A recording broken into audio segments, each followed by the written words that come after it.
Halo sahabat semua, apa kabar? Assalamualaikum, saya Andi Gumilar. Hari ini saya akan share tentang public speaking atau seni berbicara di depan umum ya. Apalagi kemarin-kemarin sempat viral ada seorang artis yang nge-host dan di saat nge-hostnya jauh sekali dari ekspektasi banyak orang begitu ya. Oke, saya tidak akan bahas artisnya, tetapi saya akan bahas dari sisi public speaking. Kenapa? Karena seorang MC itu adalah bagian dari pekerjaan seorang public speaker. Oke, nah jadi yang pertama kali adalah stop menghujat ya, stop membuli. Jangan membuli, jangan menghujat. Kenapa? Karena kita pun tidak tahu gimana rasanya menjadi seorang MC di acara yang besar, disiarkan di sebuah televisi live loh. Ya, oke. Ya, jadi yang akan saya bahas sekali lagi adalah bagaimana supaya kita terhindar dari kondisi seperti itu. Sebelum lanjut videonya, jangan lupa untuk subscribe, ya, tekan tombol lonceng, like, dan share video ini, dan mudah-mudahan lebih banyak orang lagi yang mendapatkan manfaat dari video ini. Oke?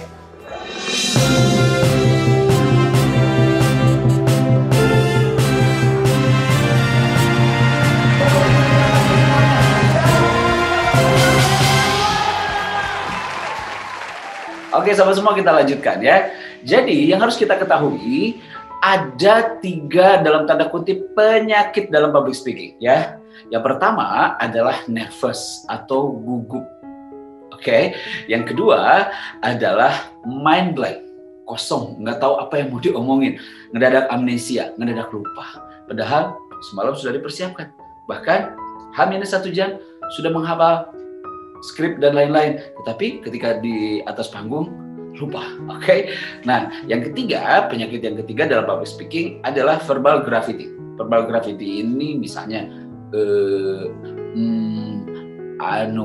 gitu ya. Itu 3 penyakit utama dalam public speaking. Oke, saya akan bahas satu persatu. Yang pertama adalah nervous atau gugup. Jadi kalau misalnya saya ngisi seminar public speaking atau training ya, pertanyaan juara nih, pertanyaan yang pertama kali muncul di setiap training itu adalah bagaimana caranya agar kita tidak nervous. Pasti itu. Oke. Nah, sahabat semua, nervous itu adalah gejala yang sangat normal. Ingat loh, sekali lagi, nervous ini adalah gejala yang sangat normal. Dan nervous adalah tanda-tanda bahwa kita normal. Sorry to say, maaf, misalnya orang dengan gangguan kejiwaan atau orang awam menyebutnya orang gila. Pernah nggak dia nervous? Jalan depan orang nggak pakai baju atau ngomong depan orang banyak, nervous nggak? Nggak. Kenapa? Karena nggak normal. Jadi sekali lagi, itu adalah tanda bahwa kita normal dan itu dimiliki oleh setiap orang, termasuk saya yang sudah terbiasa ngobrol di depan umum ya, sudah terbiasa memberikan training, seminar di awal-awal sebelum naik panggung atau 1, 2, 3 menit pada saat sudah di panggung, saya pun merasa nervous. Jadi jangan khawatir ketika memang Anda mempunyai perasaan nervous ya. Yang kedua yang harus kita pahami dalam nervous ini, nervous itu adalah tanda-tanda bahwa kita menghadapi sesuatu yang serius. Otak kita ya memberikan sinyal bahwa kita menghadapi sesuatu yang serius loh. Artinya contohnya gini, kalau misalnya kita menghadapi sesuatu yang ya sudah biasa, yang tidak serius begitu ya, kita akan nervous loh. Contoh, misalnya kita mau mandi, apakah kita mau mandi? Aduh nervous nih mau mandi, enggak kan? Ya, atau misalnya sepedaan ya, mau goes, aduh saya kok nervous ya mau goes, enggak ya, karena itu sudah ya memang biasa saja ya, bukan hal yang sangat serius begitu. Jadi justru kalau misalnya Anda nervous, pahami bahwa otak Anda mengirimkan sinyal pada Anda bahwa Anda akan menghadapi sesuatu yang serius. Artinya harus kita hadapi dengan baik. Oke? Nah, sahabat semua, pertanyaannya bagaimana supaya kita tidak nervous? Lebih tepatnya lagi, bagaimana supaya kita bisa mengendalikan nervous? Ya, karena kalau menurut saya pribadi, nervous itu satu, nggak boleh hilang, dan yang kedua, nggak bisa hilang. Yang bisa hanya mengendalikan. Semakin tinggi jam terbang kita ya dalam public speaking, kita akan lebih cepat bisa mengendalikan nervous itu. Jadi sekali lagi yang harus Anda pahami adalah bahwa jangan merasa Anda sendiri yang nervous. Jangan merasa, saya nggak bisa public speaking karena saya nervous. Orang yang bisa public speaking pun, yang sudah terbiasa pun, itu akan merasakan nervous. Sama, tetapi dia lebih bisa mengendalikannya. Oke? Ya. Bagaimana cara mengendalikannya? Yang pertama, nervous itu terjadi karena kita berpikir negatif. Ingat, biasanya kita berpikir negatif. Misalnya, contoh, kita mau presentasi. Wah, nanti gimana kalau presentasinya nggak berhasil? Oh, nanti audiensnya kayak gini loh. Oh, nanti di depan ini ada ini loh. Wah, ini gini loh. Oke? Nah, jadi otak kita disugesti dengan sugesti-sugesti yang negatif. Jadi yang harus Anda lakukan adalah berpikir positif. Afirmasi otak Anda dengan sesuatu yang positif. Ya, ingat hal yang baik-baik. Kalau misalnya kita melakukan public speaking, nanti kita bakal banyak orang yang mengenal kita. Hey, kalau misalnya kita jago public speaking, ya kita bisa jadi MC.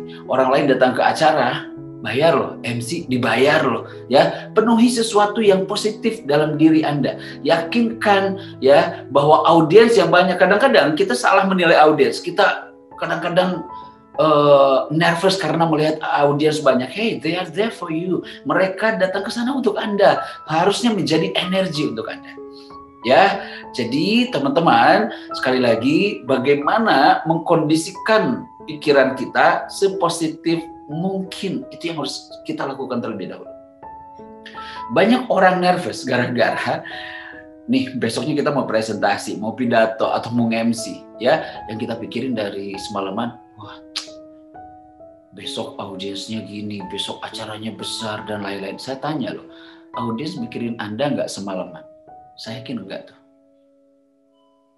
Audiens tahu nggak Anda sudah terbiasa atau tidak public speaking? Saya yakin nggak tahu juga tuh. Jadi kenapa Anda harus memikirkan audiens semalaman? Rugi, ya. Dan itu mensugesti sesuatu yang negatif. Jadi cara yang pertama adalah pastikan Anda berpikir positif tentang apa yang akan Anda lakukan besok misalnya. Oke?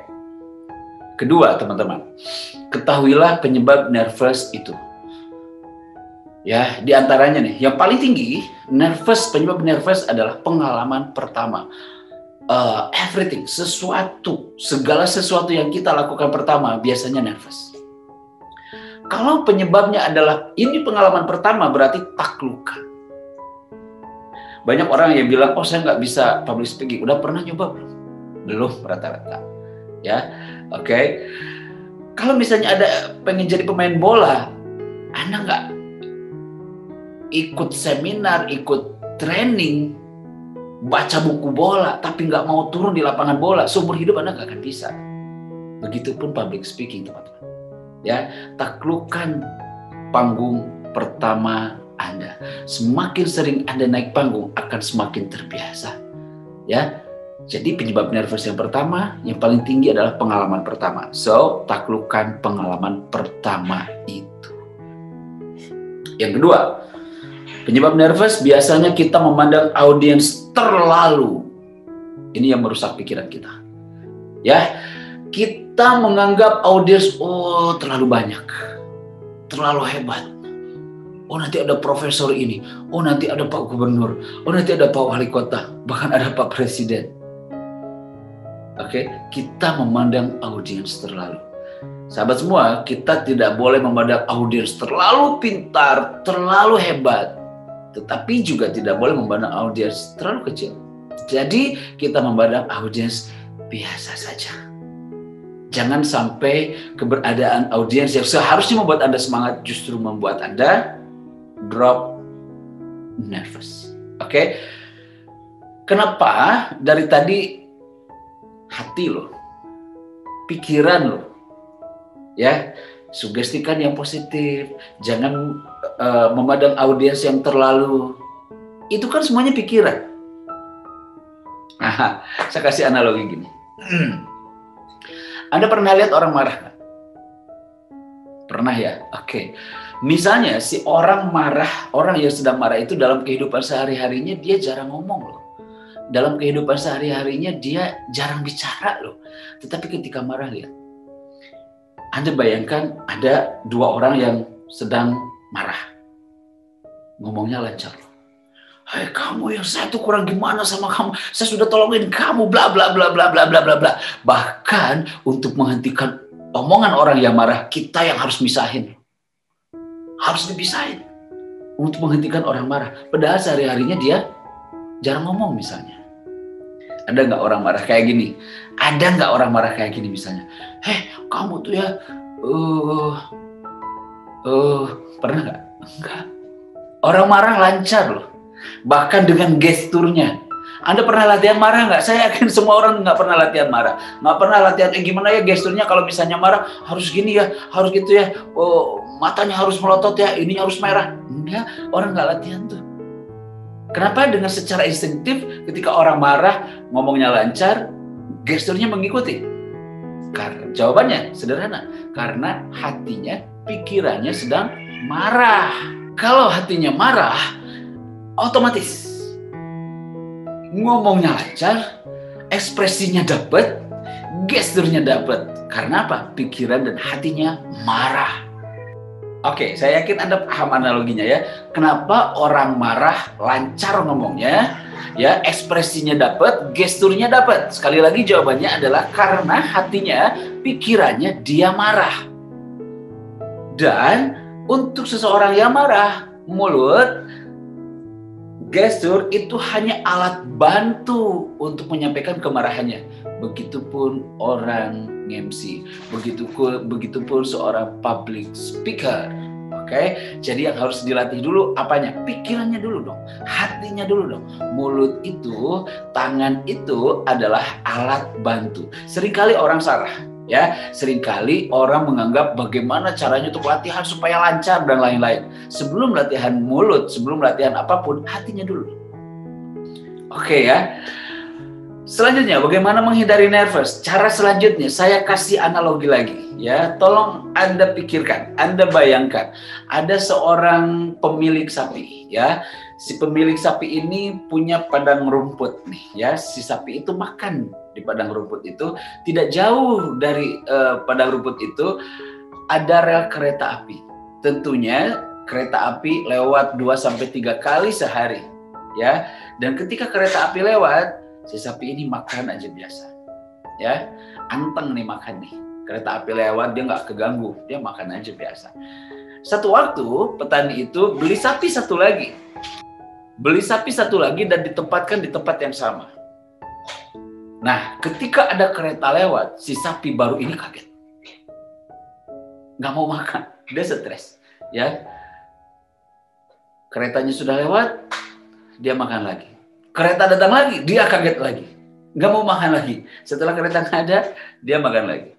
Nah, si petani ini punya 3 solusi loh, ya, untuk menyelamatkan sapi ini. Yang pertama adalah melarang kereta lewat ke sana. Mungkin nggak? Nggak mungkin. Kedua, memindahkan si sapi ini ke tempat yang lain, yang belum tentu dia punya. Yang ketiga, membiasakan si sapi yang baru ini sesering mungkin bertemu dengan kereta api seperti sapi yang pertama, sehingga dia akan terbiasa. Yang mana yang Anda pilih? Tentu yang ketiga, setuju.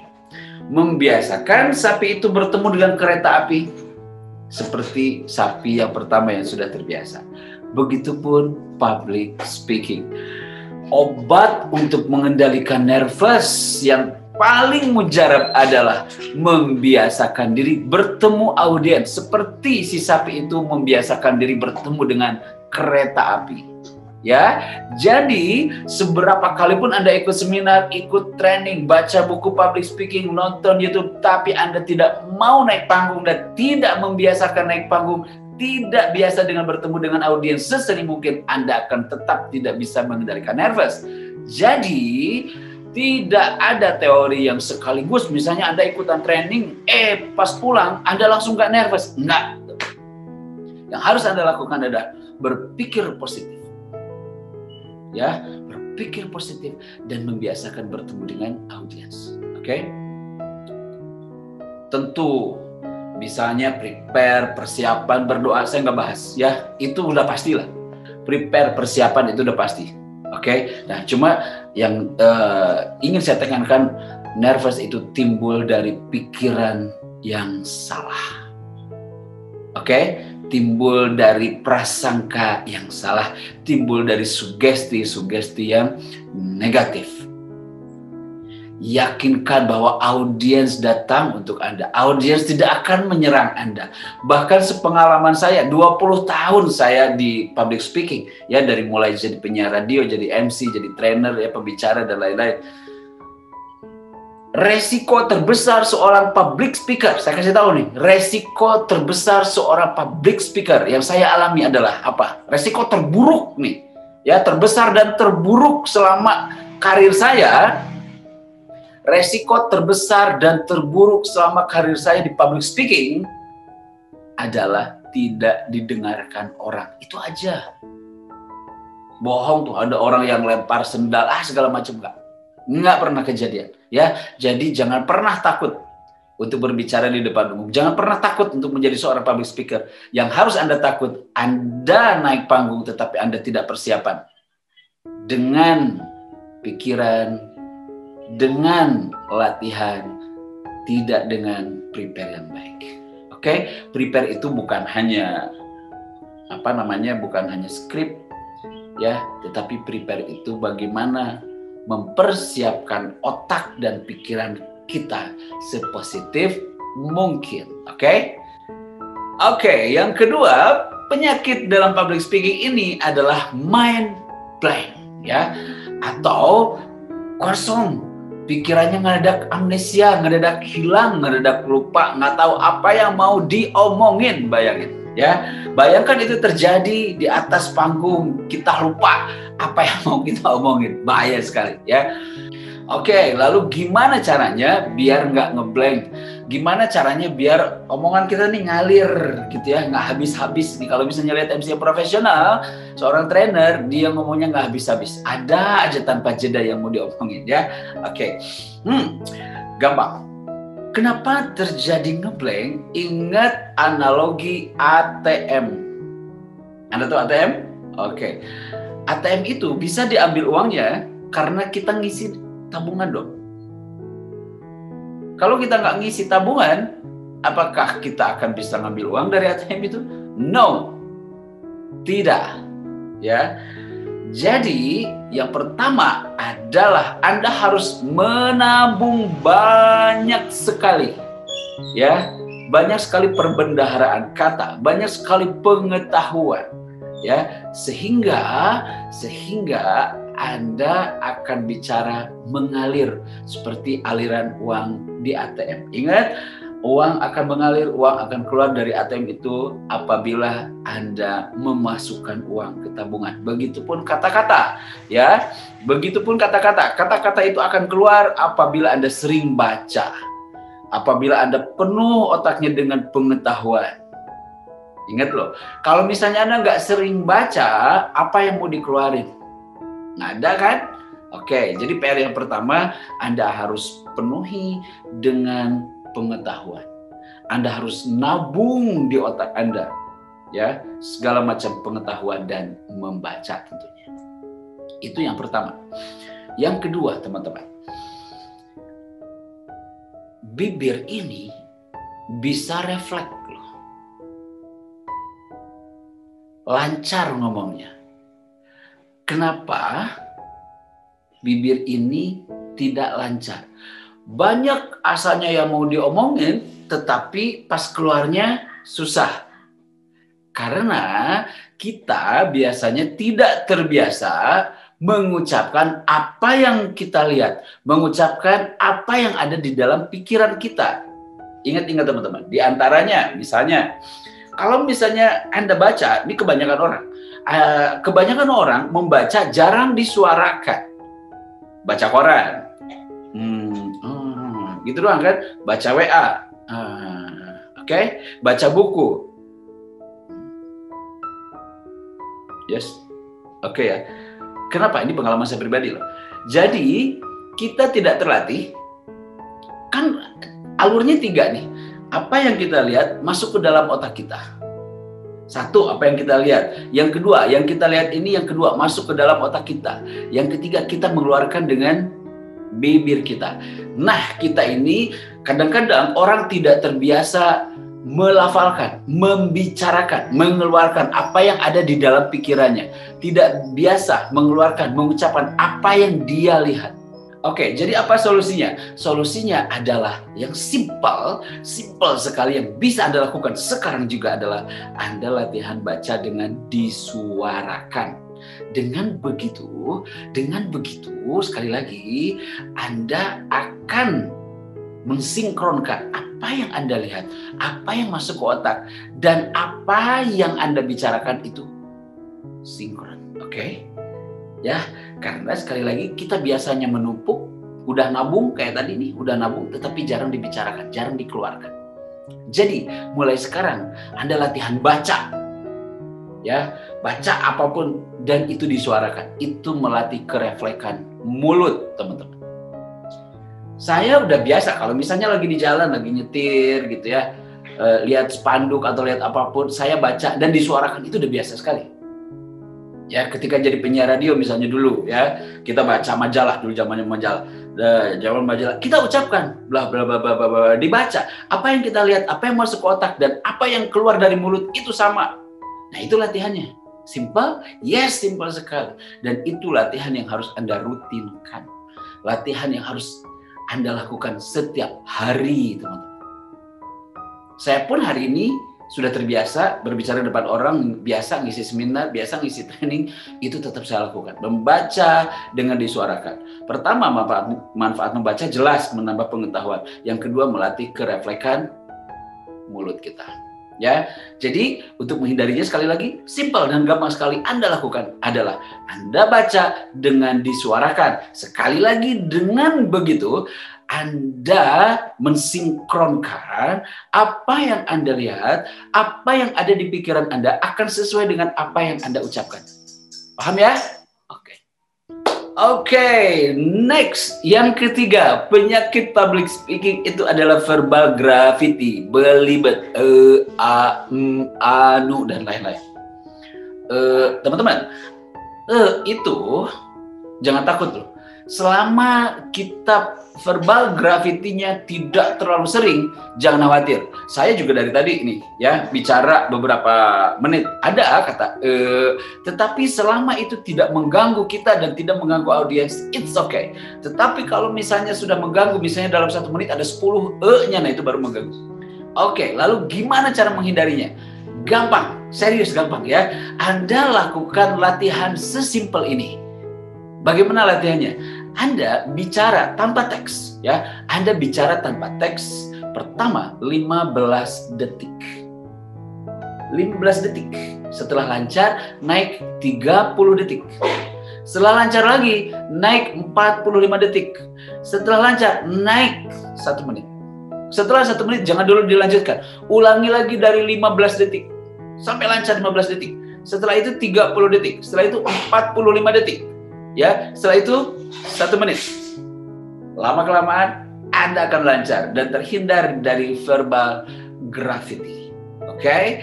Itu latihan dasar semua, teman-teman. Ya, itu latihan dasar seorang public speaker supaya nggak nervous, supaya nggak mind blank, dan supaya nggak verbal graffiti. Simpel kan? Simpel. Jangan yang susah-susah. Ya, jadi mulai hari ini pertama kali Anda harus siapkan adalah sugestikan sesuatu yang positif terhadap diri Anda. Karena apa? Karena apa yang Anda lakukan bagaimana dalam pikiran Anda.